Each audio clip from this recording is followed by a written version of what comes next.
Baik, Assalamualaikum warahmatullahi wabarakatuh. Shalom, Om Swastiastu, Namo Buddhaya, Salam Kebajikan, Rahayu. Yang terhormat kepada Ibu Sanik Spini Maris dan kepada rekan-rekan dari kelompok 4 yang saya banggakan. Kami dari kelompok 4 akan mempresentasikan hasil kerja kelompok kami, yaitu mengenai strategi branding perubahan PT Pos Indonesia menjadi Pos In sebagai upaya menuju BUMN logistik modern.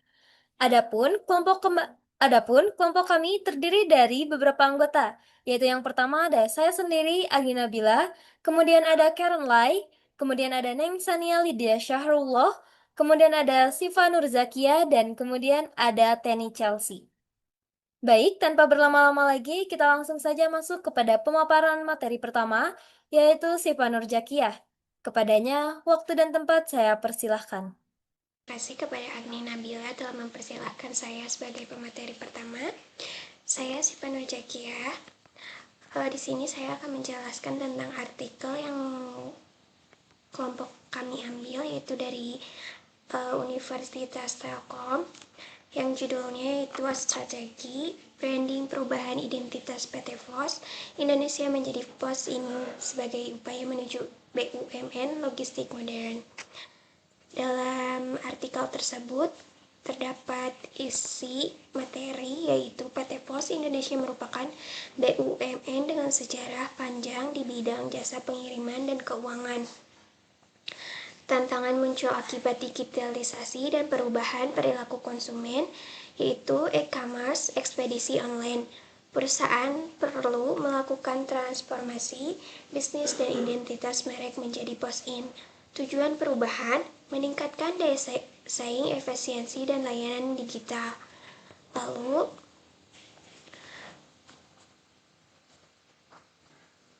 hal tersebut yang membuat peneliti ingin mengetahui bagaimana strategi branding Pos-in. Penelitian ini menggunakan teori strategi rebranding dari Muzelik dan 4 dimensi, yaitu repositioning, renaming, redesign, and relaunch.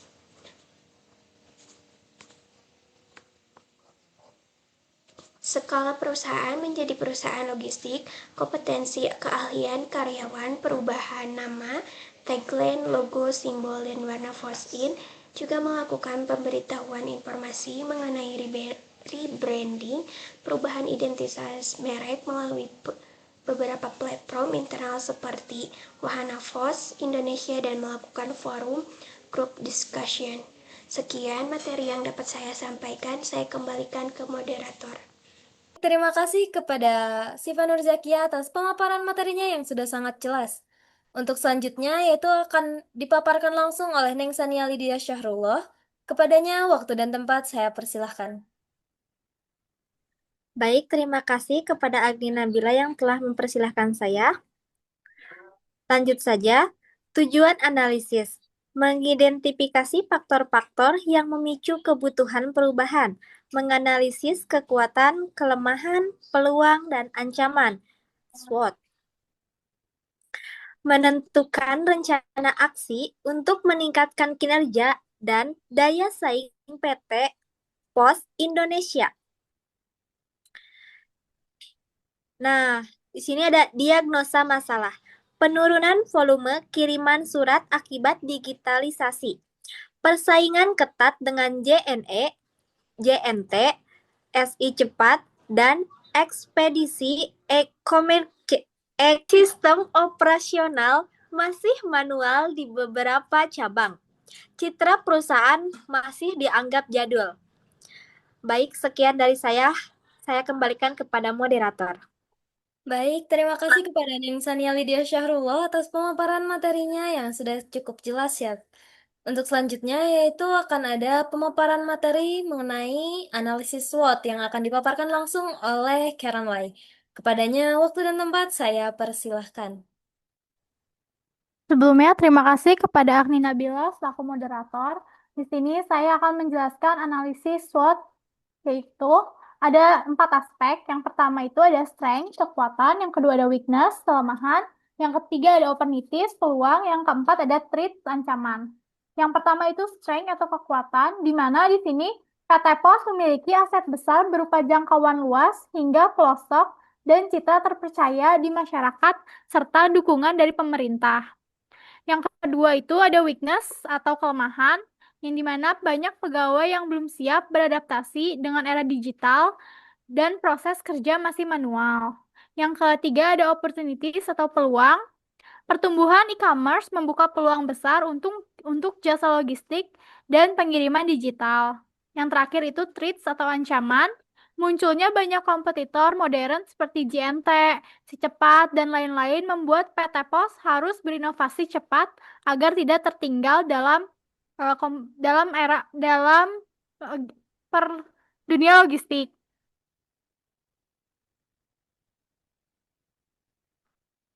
Lalu selanjutnya itu ada force field analysis, yang dimana tujuan dari force field analysis ini adalah untuk memahami faktor-faktor yang mendorong dan menghambat perubahan dalam organisasi seperti transformasi digital dan modernisasi pada perusahaan PT POS Indonesia. Di sini tuh ada driving force, pendorong perubahan, dan restraining force, penghambat perubahan. Driving force atau pendorong perubahan ini terdiri dari tiga, yaitu tekanan kompetisi digital, yang kedua ada dukungan pemerintah terhadap transformasi BUMN, yang ketiga ada peluang bisnis e-commerce. Dan di mana yang dalam tekanan kompetisi digital, banyak pesaing baru di bidang jasa ekspedisi dan logistik seperti JNT, Si Cepat, Shopee Express, dan lainnya yang sudah menerapkan sistem digital. Tekanan ini mendorong perusahaan PT POS untuk ikut bertransformasi agar tidak tertinggal. Yang kedua itu ada dukungan pemerintah terhadap transformasi BUMN, yang dimana pemerintah memberi dorongan kuat agar BUMN melakukan inovasi dan digitalisasi, sehingga dukungan ini bisa berupa regulasi, dana, atau kebijakan yang strategis.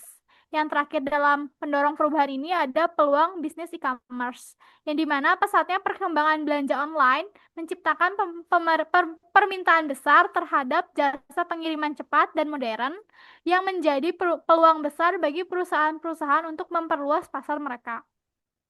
Lalu untuk restraining force atau penghambat perubahan ada tiga faktor. Yang pertama, budaya organisasi yang kaku. Yang kedua, sumber daya manusia yang belum siap terhadap digital. Yang ketiga, ada infrastruktur IT belum merata. Yang pertama, budaya organisasi yang kaku. Struktur kerja dan pola pikir lama seperti konvensional atau birokratis membuat pegawai sulit untuk beradaptasi dengan perubahan digital. Yang kedua, sumber daya manusia yang belum siap terhadap digital, di mana banyak pegawai belum memiliki kemampuan digital seperti penggunaan aplikasi, sistem otomatisasi, dan data online sehingga membutuhkan pelatihan yang intensif. Yang terakhir itu infrastruktur IT yang belum rata. Fasilitas teknologi informasi seperti jaringan internet cepat, sistem database, dan komputerisasi belum tersedia secara menyeluruh di semua cabang perusahaan, terutama pada daerah-daerah yang terpencil. Sekian penjelasan dari saya kembalikan lagi kepada moderator. Terima kasih kepada Karen Lai atas pemaparan materinya yang sudah sangat jelas. Untuk selanjutnya, akan dipaparkan langsung oleh Tenny Chelsea, yaitu mengenai rencana aksi atau strategi perubahan. Kepadanya, waktu dan tempat saya persilahkan. Baik, terima kasih kepada Agni Nabila yang telah memberikan saya waktu dan tempat. Di sini saya akan menjelaskan mengenai rencana aksi atau strategi perubahan dari POS Indonesia ini. Yang pertama itu ada transformasi digital, yaitu pengembangan aplikasi POS Ajah dan sistem tracking real time. Yang kedua ada rebranding identitas, yaitu pergantian nama menjadi POS Indonesia, POS In, untuk memperkuat citra modern. Lalu yang ketiga ada pelatihan SDM, yaitu program digital upskilling untuk pegawai cabang. Dan yang keempat ada kemitraan strategis, yaitu kolaborasi dengan e-commerce dan startup logistik.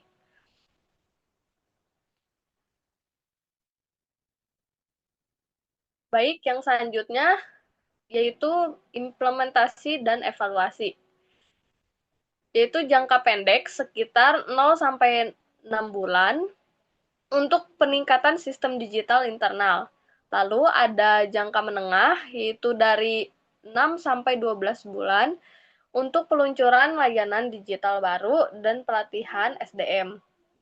Dan yang terakhir ada jangka panjang, yaitu sekitar lebih dari 1 tahun untuk evaluasi performa digital ekspansi kemitraan nasional. Baik, itu yang dapat saya sampaikan. Saya kembalikan kepada moderator. Baik, terima kasih kepada Tani Chelsea atas pemaparan materinya yang sudah sangat jelas. Untuk selanjutnya yaitu akan dipaparkan oleh saya sendiri, yaitu mengenai kesimpulan dari pembahasan yang telah dibahas oleh kelompok kami. Nah, jadi kesimpulannya yaitu PT Pos Indonesia menghadapi perubahan besar akibat revolusi digital. Transformasi menuju pos-in adalah langkah strategis untuk bertahan dan tumbuh. Diperlukan dukungan SDM, budaya inovatif, dan juga penguatan teknologi informasi. Oke, baik. Mungkin cukup sekian yang dapat kelompok kami sampaikan. Kurang dan lebihnya mohon dimaafkan. Kami dari kelompok 4 pamit undur diri. Terima kasih. Wassalamualaikum warahmatullahi wabarakatuh.